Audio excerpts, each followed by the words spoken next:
Hi, my name is Kristen Hansen, and today I'm going to be explaining to you why you should exercise. In America today, according to the Centers for Disease Control and Prevention, 35.9% of adults are over age 20 are obese, and 69.2% are overweight. These numbers are calculated by body mass index, or BMI. This is assessed by taking the height and the weight of an individual and doing a certain calculation. For adults age 20 and over, a BMI of 18.5 to 24.9 is considered normal. 25 to 29.9 is considered overweight, and anything over 30 is considered obese. Today, there is a huge lifestyle change where most people are really sedentary. This is due to less physical education in schools, a change in technology, behavior, and nutrition. Because over half the population is overweight, most people can't even tell visually what overweight looks like compared to what normal weight looks like. They may be overweight themselves and may be at risk for many health problems and may not even know it because we all look alike in this population. As a personal trainer, I personally have seen this overweight blindness several times firsthand. Not only that, but I have seen countless overweight clients change their lifestyle and their future with a consistent workout program, education, and a healthy diet.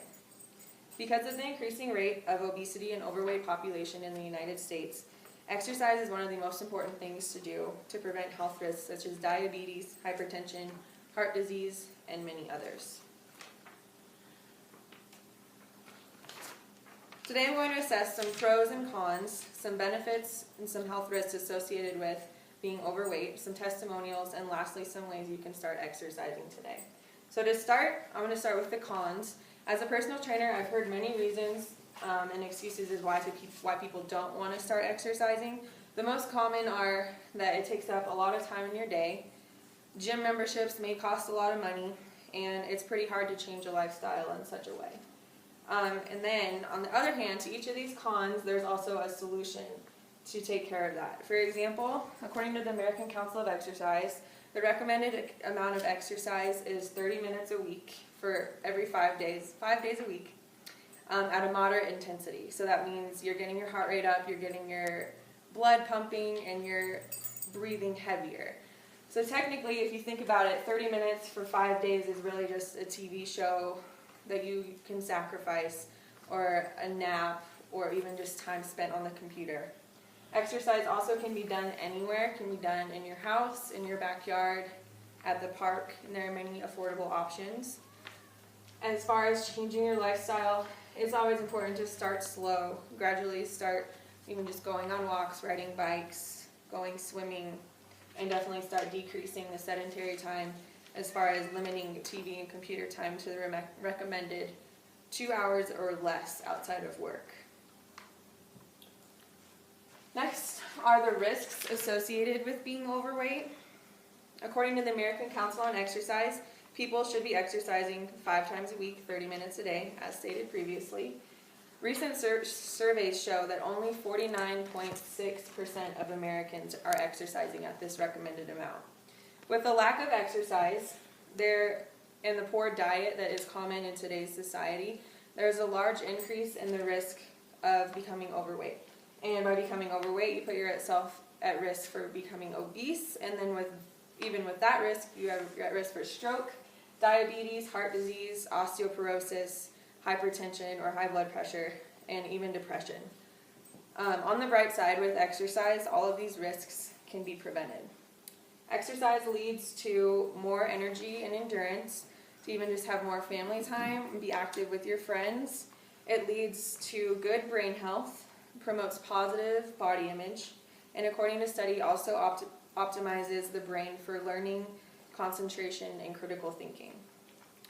Other studies also show that exercise releases several neurotransmitters in the brain, one of which is called serotonin, which is considered the brain's happy pill. So it helps with the reduction of depression and increases happiness. Also, another neurotransmitter, dopamine, is released, which controls the sleep cycle. So this contributes to even better rest throughout the night. So on to some testimonials. As I stated previously, I've had several clients who are completely unaware of their weight and even just how to exercise.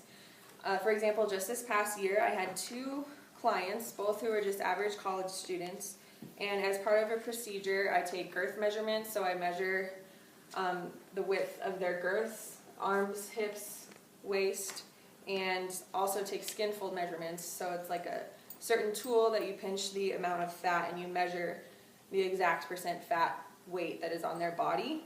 And then with all of this, there's calculations, and the calculations showed that their BMI, body mass index, were both over 25. So when I explained to them that this was in the overweight category and that they were at risk for many of those previously listed health risks, they were completely shocked.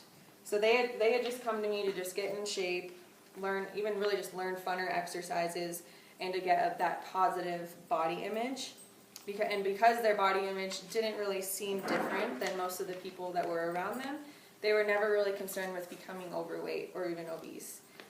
So after talking with them, their goals completely changed, and they changed to just getting to that normal BMI, the healthy weight, and their motivation doubled.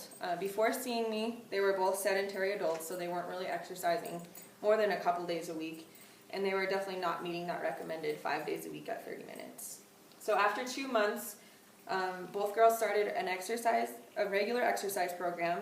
One girl lost 8 pounds after 2 months, and another one moved to another state, but is still exercising and working on that lifestyle change. Lastly, I have many clients who come to me simply wanting to learn how to exercise in a fun way, and especially to get away from stationary bikes and ellipticals. And there are many ways you can exercise throughout the week and still have fun and do it with your friends or your family. For example, you can go on bike rides, go for walks, go swimming. You can even start playing sports in your community like softball, tennis, volleyball, basketball.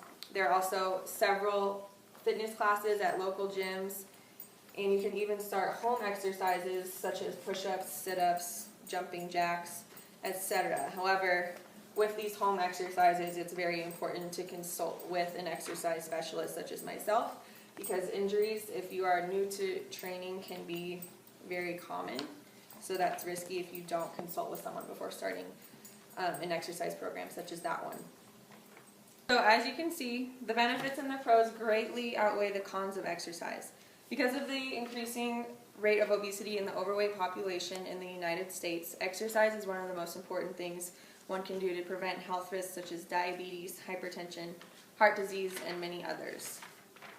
Exercise is slowly dwindling out of our schools and communities while being replaced with video games, advanced technology to do everything for us, and also a poor nutrition. With the lack of physical education in today's society, people are unaware of the implications and risks of such issues. However, it is very easy to start moving today. Anything to get your heart rate up and anything to get your body moving is better than nothing. Exercise is completely essential to a healthy, long-lived life. With the proper knowledge and motivation, a healthy lifestyle can be achieved.